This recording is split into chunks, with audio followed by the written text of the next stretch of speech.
Hello everybody, welcome back to 10 Minute Reviews. Jason here. Sorry it's been a little while since I posted a video. I'll try and make this pretty quick. Thank you to all of our patrons, all of our supporters. Really appreciate it. Don't forget to check the links down below for links to today's book and anything else that we might find applicable. I need to have some traffic through that Amazon thing that you guys suggest in order for it to keep going. Otherwise, I'm going to go ahead and jump right into today's video. So for today's video, I want to talk about one of my favorite series. We're in cultivation genre, and as you guys see, I'm once again in my alternate filming area because I can't film in the library right now. And but on the plus side, you guys might get a chance to see Freya or Thor. Freya hadn't made a whole lot of appearances. Yes, I just said your name. Thor is actually right next to me. Give him another 5 or 6 months, and he might be big enough to actually be in view just standing here. So I want to talk about Eric Dontigney, I'm not sure exactly how this is pronounced, and his series Unintended Cultivator. This is awesome series. Awesome series. I love the Unintended Cultivator series. This is book number 4. So we are back with our main character, Sen. Sen and his mentors, which I'll briefly talk about because I don't want to get into too many spoilers on this book because this series is just it's incredible. It's absolutely phenomenal. I cannot recommend this series enough. This of so many of the things I read, this definitely qualifies as a must read, right up there with the Deep Man series if you're a sci-fi fan, and Primal Hunter if you're a lit RPG fan. If you're a cultivation fan, Unintended Cultivator is awesome. I know there's some people that didn't like it, but I love this series. I might actually like this series more than I like Beware of Chicken, even though it doesn't have any comedy elements. So Sen, also known as Judgment's Gale, the cultivator that started out as a street urchin, basically, a non-power, non-cultivating street urchin that had a strange ability to be able to cloak himself. You know, he calls it hide, but basically he can cloak himself. And he can cloak himself from cultivators as well. Cultivators and spirit beasts, which is pretty interesting. Now, like a lot of cultivation books, of course, he makes friends with 1 or 2 spirit beasts. In this particular case, in this particular series, something with spirit oxen too he's made friends with, but mostly he made friends with a panther, the panther that was named Falling Leaf. And hi buddy, I see you. And he was trained by legendary cultivators, by 3 actually, husband and wife pair, and then his master, his mentor that took him. It turns out that, and we learned this through the first 3 books, so he was trained as sort of an experiment because he knew nothing about cultivation. But he had this one strange ability, and his master saw something in him. So, and these 3 masters, literally legendary. Like all 3 of them are that step where if they take the next step, and they're all ready, they all could choose to try and take the next step. They would take the next step into immortality, and they would disappear.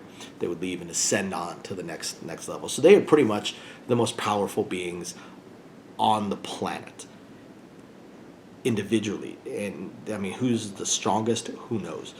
But the 3 of them together, absolutely terrifying. And any individual one of them can wipe out an entire sect of cultivators.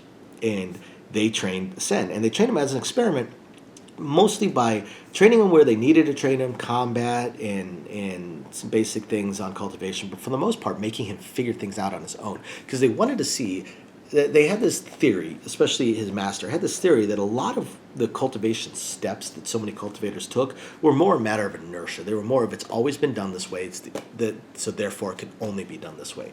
They think that there's probably other ways that things can be done and new things that can be discovered, and that's only going to happen if they have somebody that does not know anything about how cultivation is supposed to be done. And that was Sen. And Sen ended up, he learned, 1, how to use multiple elements, which is supposed to not be possible.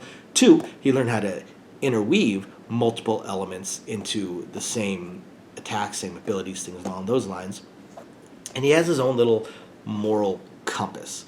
So once he finished his training, and book 1 is still one of my favorite books. I think I'm going to reread it next time I have a chance.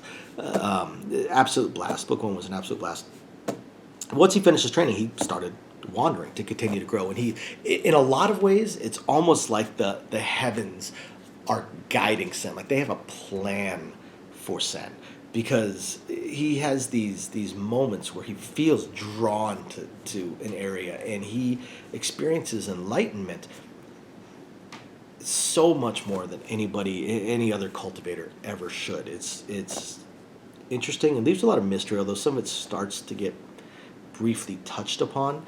But through his wanderings, he didn't want to fight. He hated fighting, and it wasn't his thing. But unfortunately, you've got the whole cultivation society, which is based around fighting and challenging each other. Especially for wandering cultivators are fodder. They're fodder to be challenged by local cultivators all the time. So eventually, he many times was forced into a fight, or he saw something that he just could not let stand. He doesn't like the arrogance of most cultivators, and especially the arrogance of the sects that believe that they are basically walking gods that everyone should kowtow to and do whatever they, and he doesn't like that.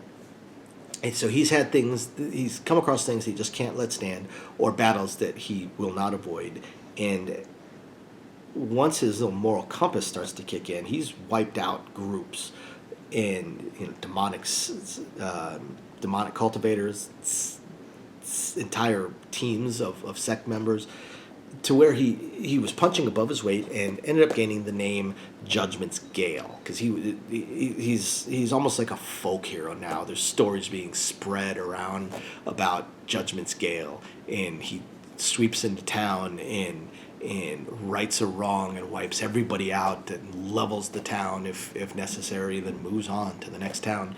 And it's not something that he really wants, but it's something that has kind of, Thor, relax, that has kind of become, just become, is what he's become. And it's caused him some struggles. There's one side piece in one book about a heart demon and how he's on the path to death. Then we've got Falling Leaf, the panther, that eventually does her own, not ascension, but does her own typical spirit beast ability at a certain point to turn herself into a human, which leads to some absolute hilarity there.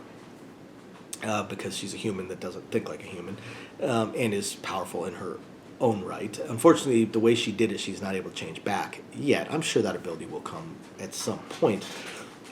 Book 4 mostly focuses on Sen and this body cultivation technique that he learned from that divine turtle that is killing him. If he doesn't find a manual, find out how to take the next few steps, he will die. And that's what this book is focused on. He's going to the capital, which he'd been hoping to avoid, because it's the only place one of two remaining places that he has heard that he will be able to find a manual for this particular body cultivation. Otherwise, again, he's going to die. And that leads to a lot of the typical stuff, a lot of politics. Sen's got his little bodyguard / friend. The trust was broken, but is slowly being rebuilt, that knows a little bit more about the political side of things. And it's helping him there because he avoids sect politics, stuff like that. But now he has no choice. He needs to go to the sects. He needs to get help from one of the sects. But he's also got something of a reputation at this point within the sects, not to mention the fact that his mentors had done some serious damage to some sects due to danger and threats towards Sen. So he's got to navigate these politics, and it's pretty cool, pretty interesting. This was probably my second favorite of the series after the first book. Guys, I cannot recommend this series highly enough. You've got to check out Unintended Cultivator, the Unintended Cultivator by Dontigney, and check it out as soon as possible. Thank you, everybody, for watching. We'll catch you next time. Bye now.